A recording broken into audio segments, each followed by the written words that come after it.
J'ai été victime d'une injectrice illégale, qui pratique des injections dans des appartements. J'ai eu des injections au niveau des hanches, donc pour corriger un complexe, des injections de Sculptra.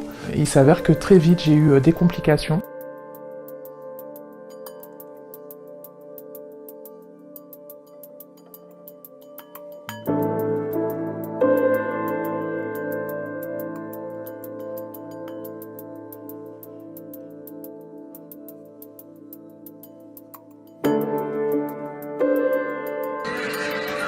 I wanted my lips to be bigger, but apparently, I don't know what the fuck they did to my lips.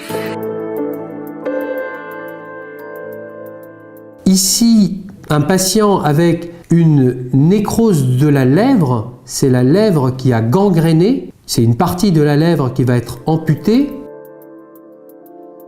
Ça doit faire 3 ans maintenant qu'on voit sur Instagram fleurir des comptes d'injectrices illégales, parfois des praticiennes dites russes, parfois des personnes qui travaillent chez elles, dans leur cuisine, dans leur salle à manger, dans leur chambre à coucher, et parfois des esthéticiennes dans des instituts de beauté. Alors que l'ANSM, l'Agence de sécurité du médicament, dit bien que l'acide hyaluronique ne doit être fourni qu'à des médecins et utilisé que par des médecins. Ce qu'il faut comprendre, c'est que quand on met de l'acide hyaluronique avec une aiguille dans les mains de quelqu'un qui ne connaît pas l'anatomie, c'est comme si on mettait un bistouri pour ouvrir un ventre dans les mains de quelqu'un qui ne connaît pas l'anatomie. Il peut y avoir des catastrophes, et ces catastrophes, on les voit, on commence à les voir. Jusqu'en 2017, il n'y avait aucune complication grave en France de l'acide hyaluronique.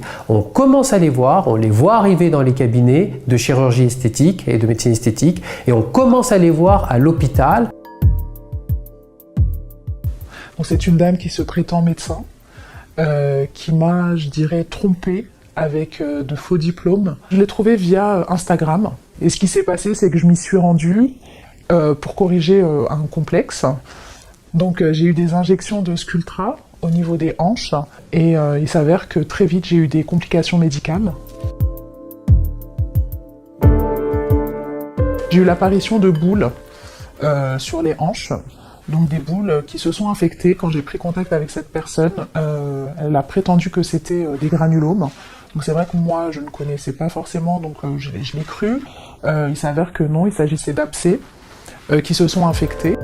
Ça s'est répandu sur toute la fesse parce que le produit a migré, donc ça s'est vraiment répandu. J'ai eu l'apparition de ces petits abcès. Il a fallu vite opérer, donc je me suis rendue en clinique aux urgences où j'ai été prise en charge immédiatement parce qu'il y avait un risque de par ces injections.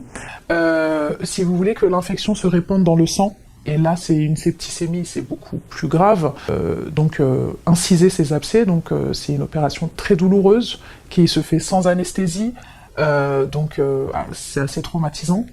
En plus des séquelles physiques, il y a de réelles séquelles psychologiques.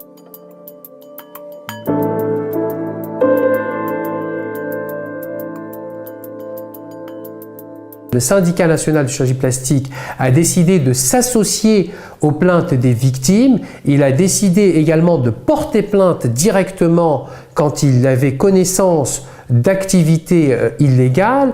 Des copies des plaintes ont été adressées à la direction des fraudes, elles ont été adressées aux ARS. Ce que le syndicat demande aujourd'hui, c'est d'être soutenu dans cette démarche, qui est une démarche de santé publique, par les autorités sanitaires, par les autorités administratives qui en ont le pouvoir, en plus des autorités judiciaires.